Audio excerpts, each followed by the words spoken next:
Un missile LMUR frappe une base aéroportée ukrainienne. Un drone abattu à la frontière. Et des positions ennemies anéanties dans la région de Zaporijia. La journée du 13 juin marque une nouvelle intensification de l'offensive russe.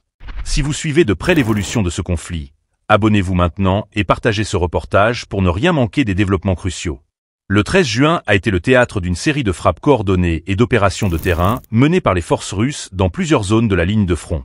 À Maleïa Tokmachka, dans la région de Zaporijia, l'aviation militaire russe a mené une frappe de précision à l'aide d'un missile guidé LMUR, ciblant une base de défense tenue par les forces aéroportées ukrainiennes. Cette attaque, selon les sources militaires russes, visait un centre opérationnel utilisé pour la planification de contre-offensives ukrainiennes. Aucune réaction officielle n'a été communiquée côté ukrainien.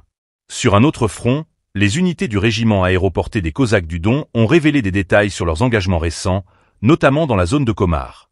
Ces tireurs d'élite, spécialisés dans les missions d'infiltration et d'extraction, auraient participé à des assauts visant plusieurs bastions fortifiés ukrainiens.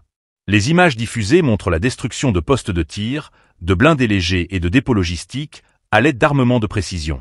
Toujours dans le secteur de Komar, des avions d'attaque russes ont été filmés prenant position à l'intérieur même des fortifications ukrainiennes récemment neutralisées. Ces installations, partiellement enfouies, auraient servi de point d'appui logistique pour les unités ukrainiennes. Les images révèlent un environnement densément miné et fortifié, preuve de la violence des combats qui s'y sont déroulés. À la frontière russo-ukrainienne, un équipage des gardes-frontières russes opérant un système MANPAD a abattu un drone ukrainien.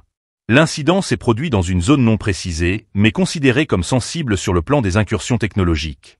Ce type d'engagement souligne la persistance d'opérations de reconnaissance menées par Kiev bien au-delà des lignes de front, en quête de failles dans la défense russe.